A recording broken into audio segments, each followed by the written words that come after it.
नए साल में जाते हुए न्यू हाई के ऑलमोस्ट बेहद करीब बैंक निफ्टी है। निफ्टी भी अगर आप देखें तो 800 अंकों की ही दूरी है, ज्यादा दूर वहां से नहीं है। तो अच्छी शुरुआत, ग्लोबल वॉलेटिलिटी के बीच हमारे बाजार स्टेबल दिख रहे हैं सर नए संवत के लिए।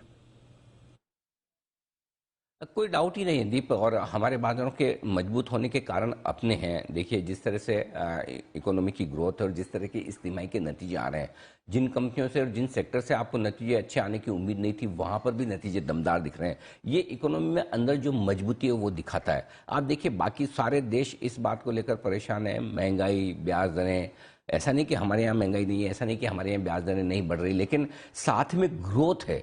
यहाँ जो बड़ा फर्क करने वाला जो एक बड़ा फैक्टर है वो ये है कि एक तरफ महंगाई और साथ ही बढ़ती हुई ब्याज दरों के साथ रिसेशन, मंदी, कमजोरी के संकेत इकोनॉमी से हैं। दूसरी ओर हमारे यहाँ अगर आप देखें तो पूरी तरह से अब भी फर्स्ट क्लास इकोनॉमी तेज रफ्तार से दौड़ती हुई दिख रही है। और ये बड़ा फर्क है जो कि आपको, और हमेशा आप देखिए इकोनॉमी की ग्रोथ तभी होती है जब महंगाई ज्यादा हो। महंगाई कम होने पर तो आप समझते हैं कंजप्शन कम हो जाता है, तो फिर उसका सारा का सारा इफेक्ट आता है। तो भारतीय इकोनॉमी इस वक्त एकदम बैलेंस तरीके से, प्रॉपर तरीके से चल रही है, जहां पर बढ़ती हुई ब्याज दरों के साथ साथ आपको ग्रोथ भी मिल रही है।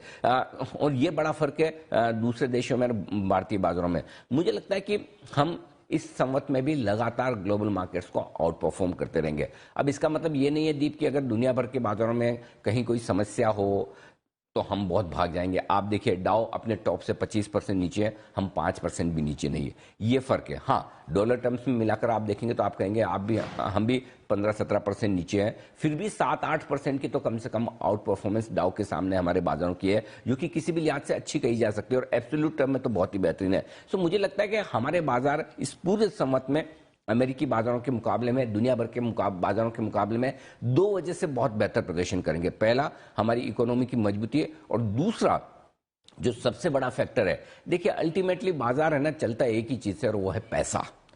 अगर पैसा निकालना है तो कोई भी ताकत आ जाए, बाजार चल नहीं पाएगा। यानी कि अगर एफआईज हो या हमारे लोकल फंड या हमारे इन्वेस्टर, अगर वो बेचने पर आ जाए, अगर किसी को बेचना है, बेचकर पोर्टफोलियो जीरो करके जाना है, तो फिर आप क्या करेंगे? जिसको बेचना ही है। लेकिन दूसरी ओर अगर हमारे लोकल इन्वेस्टर्स मजबूती से दम लगाकर खड़े हैं, 12 से 15 हजार करोड़ की एसआईपी हर महीने आ रही है, 12 से 15 हजार करोड़ का दूसरा फंड, लॉन्ग टर्म फंड्स जो पेंशन रिलेटेड फंड्स होते हैं, पीएफ होते हैं, उनमें से जो बाजारों में आ रहा है, यानी कि 25 से 30 हजार करोड़ का जो इनफ्लो बाजारों में है, वो एफआईज की बिकवाली का मुकाबला करने के लिए, डटकर मुकाबला करने के लिए तैयार है। और यही 2 बड़ी वजह कि हमारे बाजार ज्यादा बेहतर, ज्यादा मजबूत रहेंगे। इसका मतलब क्या कि पूरे साल क्या हम कमजोर नहीं हो सकते हैं? बिल्कुल हो सकते हैं, 100% हो सकते हैं। ग्लोबल मार्केट के साथ हमें चलना ही पड़ेगा, लेकिन हम उनके मुकाबले में कम कमजोर होंगे, ये 100% आप मानकर चले। तो इस साल भी भारतीय बाजारों के, और मैं कह रहा हूं ये इस साल ही नहीं दीप, आने वाले कई सालों तक भारतीय बाजारों की आउट परफॉर्मेंस ग्लोबल मार्केट्स के मुकाबले में बेहतर रहेगी ही रहेगी, इसमें कोई डाउट नहीं। तो इसलिए भरोसा बनाए रखें।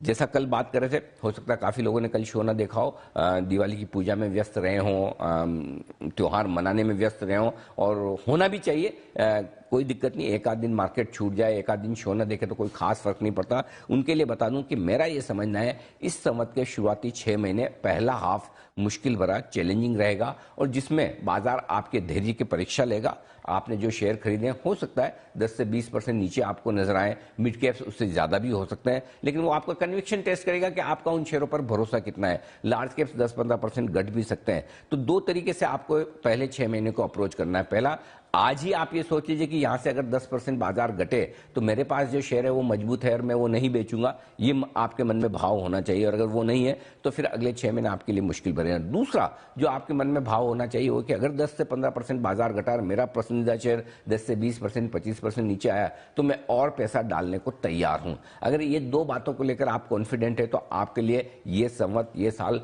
बहुत बेहतरीन होगा। और ऐसा बेहतरीन होगा दीप कि इस संवत में आपको पैसा लगाने का भी मौका मिल जाएगा और पैसा बनाने का भी मिल जाएगा। नहीं तो आमतौर पर कुछ साल ऐसे होते हैं जहां सिर्फ आपको पैसा लगाने का मौका मिलता है, वो पूरा साल आपका धैर्य टेस्ट करता है कि भाई आप रुक सकते हैं, रह सकते हैं या नहीं। उसके बाद 1-2 साल बाद पैसा बनता है। लेकिन मेरा ये समझना है ये साल ऐसा हो सकता है जहां आपको पैसा लगाने का भी एक बाजार मौका देगा और उस मौके को आपने पकड़ लिया तो पैसा बनाने का भी मौका देगा। ये सारी राय उन लोगों के लिए जो बाजारों में सीधे सीधे तौर पर शेयर खरीदते हैं। जो लोग फंड्स के थ्रू इन्वेस्ट कर रहे हैं उनके लिए तो रामबाण है, एसआईपी करते रहें। जब जब आपको लगे कि बाजार 5% 6% घट गया है, अपनी एसआईपी बढ़ा ले, ये आप काम कर सकते हैं। एसआईपी बढ़ाने के बारे में सोचें। सो आई थिंक ये साल भी मैं बाजार को लेकर बहुत पॉजिटिव हूँ, इकोनॉमी को लेकर पॉजिटिव हूँ। छोटी मोटी दिक्कतें आएगी, आप हाईवे पर नहीं दौड़ रहे हैं, आप छोटी गली में हैं, स्पीड ब्रेकर आएंगे, थोड़ी बहुत दिक्कतें इधर उधर से आएंगी, लेकिन उसको पार करके अल्टीमेटली हमें पता है हमारी मंजिल कहाँ है। और अगली दिवाली पर जब आप और हम शो कर रहे होंगे दीप, तब आई एम श्योर हमारे चेहरे ज्यादा मुस्कुराते हुए नजर आएंगे। एब्सोल्युटली। तो हमारे चेहरे तो वैसे भी हमेशा मुस्कुराते रहते हैं, बट अगली दिवाली जब हम बात करेंगे, ये शो फिर से करेंगे, तब और भी बढ़िया मूड माहौल रहेगा। तो चलिए, एक साल के लिए तो सर आपने बहुत अच्छा मूड हमारे लिए सेटअप कर दिया, मौके मिलने वाले हैं, लॉन्ग टर्म इन्वेस्टर्स को तो अच्छा बाजार दिखेगा ही।